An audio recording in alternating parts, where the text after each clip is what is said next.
6월부터 바뀝니다. 전월세 놓으셨다면 이것 꼭 하셔야 합니다.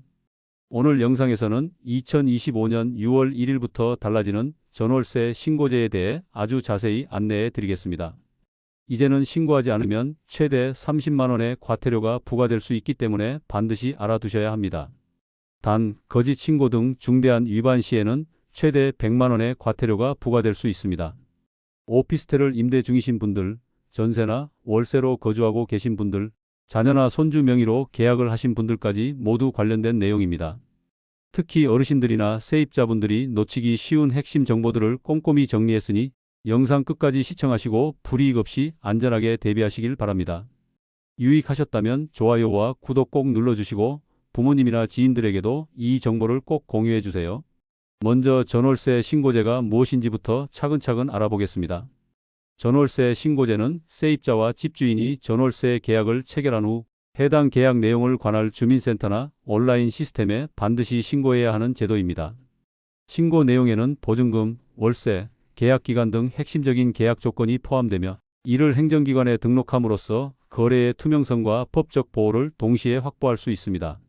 이 제도의 가장 큰 장점 중 하나는 신고만으로도 세입자가 확정일자를 자동으로 부여받을 수 있다는 점입니다. 확정일자는 세입자의 보증금을 법적으로 보호해주는 매우 중요한 장치입니다. 예를 들어 집주인이 파산하거나 집이 경매로 넘어가는 일이 생겼을 때 확정일자를 받은 세입자는 다른 채권자보다 보증금을 우선적으로 돌려받을 수 있는 권리가 생깁니다. 즉, 내 평생 모은 돈을 한순간에 잃지 않도록 지켜주는 강력한 법적 장치인 셈이죠. 이 제도는 사실 2021년 6월 1일부터 이미 시행되고 있었습니다. 하지만 도입 초기 혼란을 줄이기 위해 정부는 무려 4년간의 과태료 유예 기간을 설정했습니다. 이 유예 기간 동안에는 신고하지 않아도 과태료가 부과되지 않았기 때문에 많은 분들이 이 제도를 인식하지 못한 채 지나온 경우가 많습니다.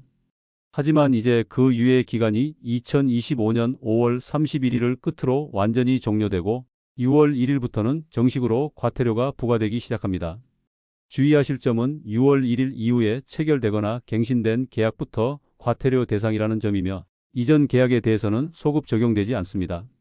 더욱이 이 제도는 갑자기 도입된 것이 아니라 이미 수차례 예고되었고 관련 법령도 꾸준히 개정되어 왔기 때문에 이제는 모른다는 이유가 통하지 않습니다. 이 영상을 보고 계신 지금이 바로 나와 가족의 재산을 지키기 위한 첫 걸음입니다. 그렇다면 어떤 전월세 계약이 신고 대상일까요?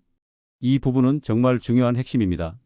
많은 분들이 우리 집은 대상이 아닐 거야, 작은 월세방인데도 신고해야 해? 라고 생각하시지만 실제로는 예상을 뛰어넘는 많은 계약이 신고 대상에 포함됩니다. 신고 여부를 판단할 수 있는 기준은 세 가지입니다. 바로 금액 요건, 지역 요건, 주택 유형 요건입니다.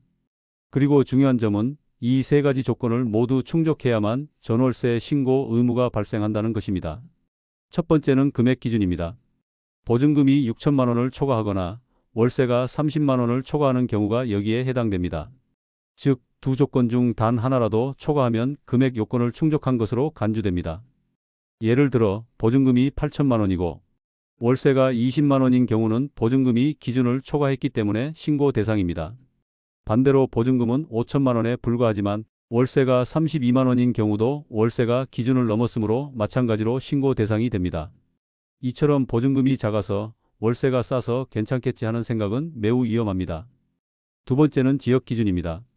전월세 신고제는 대한민국 전역에 걸쳐 적용되지만 군 지역을 제외한 모든 시 지역과 광역시는 신고 대상에 포함됩니다.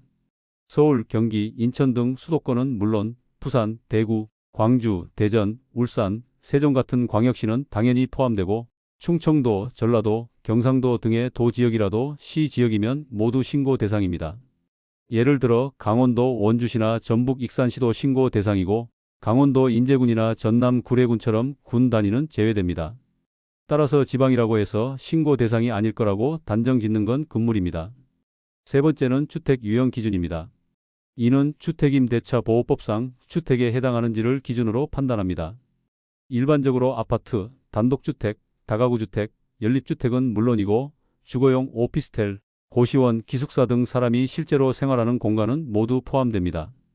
특히 상가 건물 일부에 사람이 사는 원룸이나 공장 내 숙소처럼 주거용으로 사용되는 공간도 예외가 아닙니다.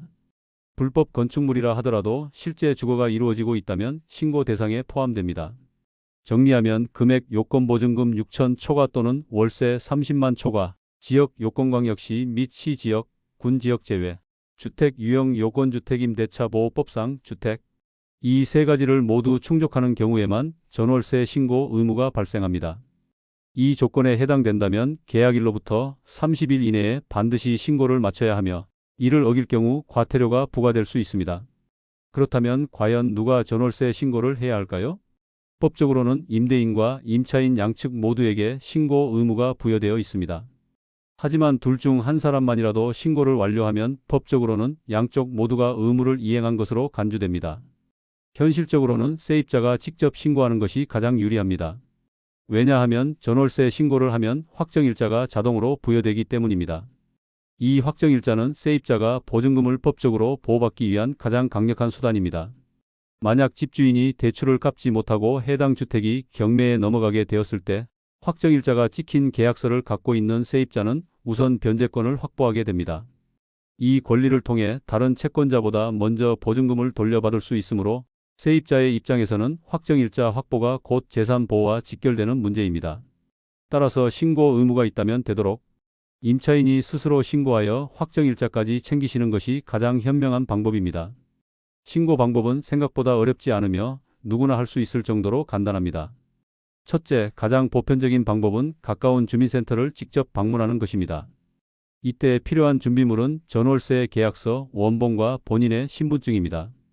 해당 주택이 위치한 행정복지센터를 방문해 전월세 계약, 신고하러 왔습니다라고 말씀하시면 담당 공무원이 친절하게 안내해 드립니다. 계약서 사본을 한 장 더 준비해 가면 처리가 더 원활해질 수 있습니다.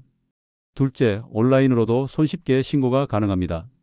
부동산 거래 관리 시스템 사이트에 접속한 후 공동인증서나 간편인증으로 로그인하고 계약 내용을 입력한 뒤 계약서 사진이나 스캔본을 첨부하면 됩니다. 스마트폰으로 촬영한 사진도 사용 가능하므로 스캐너가 없어도 걱정하지 않으셔도 됩니다. 셋째, 디지털 기기 사용이 어렵거나 번거로우신 분들은 자녀나 손주 등 가족의 도움을 받는 것도 좋은 방법입니다. 특히 어르신들의 경우 이거 신고 안 하면 벌금 나온다더라 한마디면 대부분 가족들이 기꺼이 도와드립니다. 실제로 많은 어르신들이 이 방법으로 전월세 신고를 성공적으로 마무리하고 계십니다. 주의사항도 있습니다. 신고는 계약일로부터 30일 이내에 완료해야 하며 계약 조건이 변경될 경우에도 변경 후 30일 이내에 신고해야 합니다.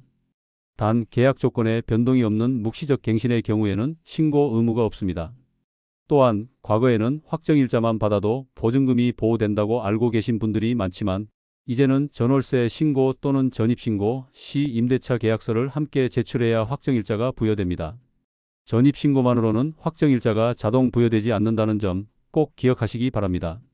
마지막으로 임대소득 노출을 꺼려 집주인이 신고를 기피하는 경우가 있지만 세입자는 집주인의 동의 없이 단독으로 신고할 수 있습니다. 계약서와 신분증만 있으면 충분하며 신고하지 않을 경우 집주인과 세입자 모두 과태료 대상이 될 수 있습니다. 오늘 영상이 도움이 되셨다면 좋아요와 구독 버튼 꼭 눌러주세요. 이 영상 하나로도 여러분의 소중한 보증금을 지키고 불필요한 과태료를 예방할 수 있습니다. 부모님이나 주변 어르신들께도 이 중요한 정보를 꼭 알려드리셔서 모두가 함께 피해 없이 안전하게 지낼 수 있도록 도와주세요. 다음 영상에서는 임대인을 위한 절세 전략, 그리고 세입자를 위한 실질적인 비용 절감 팁을 자세히 알려드릴 예정입니다.